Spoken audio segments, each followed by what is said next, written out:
I want to look at an example here. If let's say A is this matrix, this 3 by 3 matrix, and x1 is a vector. So if I multiply A times x1, I'm going to get 0, 0, 0. I'll let you figure out why that is, which is 0 times this guy right here. So we have the matrix A times the vector x is equal to a constant lambda times that same vector x. And that constant happens to be 0. Now I'm taking the same A that we had before and multiplying by a different vector, vector x2. And when I do that, I get 1, 0, 0, which is the same as x2, which is 1 times x2. So in this case, x2 is a eigenvector, and the eigenvalue is 1. So we say that x2 is an eigenvector associated with the eigenvalue 1, and x1 is a eigenvector associated with the eigenvalue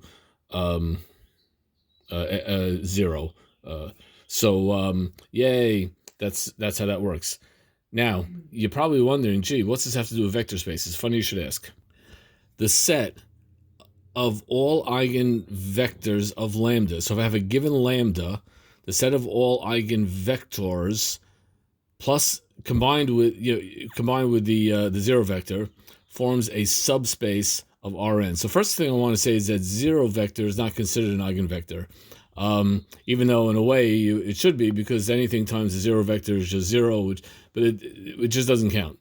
So, but I'm taking the zero vector and I'm sort of attaching it like a union of two sets, attaching it to the set of all eigenvectors of lambda, which means these are all the vectors x where A times x is equal to lambda x. And of course, this is for a given matrix A.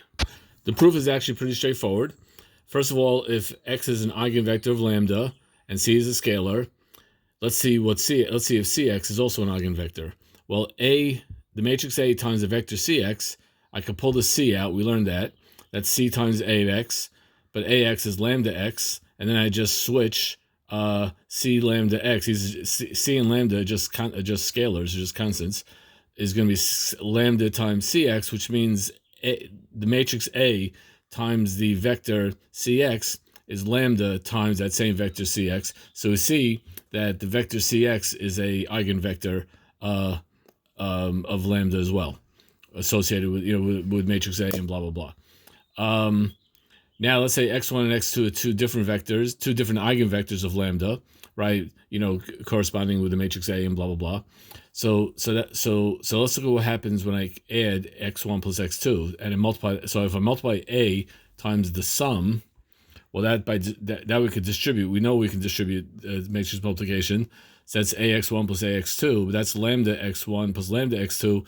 And now I can just factor out the lambda, which is lambda times x1. So you see that if I take the vector x1 plus x2, and if I multiply the matrix times that vector, I get lambda times the same vector. So we see that the vectors, now that explains it kind of, like up here in that original example we had, it wasn't just one vector that was an eigenvector, but it was this whole y-axis.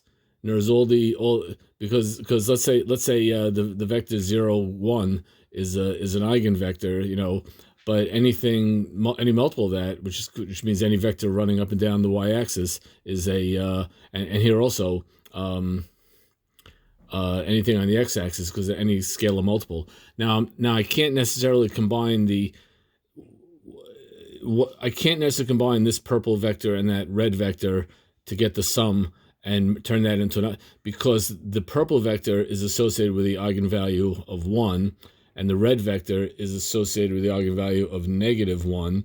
So they're not the same. They're not associated with the same lambda. So I can't do this. It's only the vector. In other words, it's only the vectors associated with one particular lambda.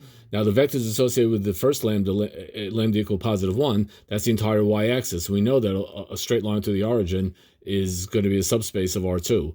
And the vectors associated with -1, well, that's the entire x-axis, which again is just a line to the origin, which we know is a... Now, if I have two lines to the origin, that does not form a subspace because it's not closed at all. If I take 0, 1 and 1, 0, and combine them, I get a point up here, which is neither on the x-axis nor the y-axis. So I can't mix and match here. I'm only looking at each eigenvalue at a time. I'm looking at all the eigenvectors of a particular eigenvalue at a time. And yay.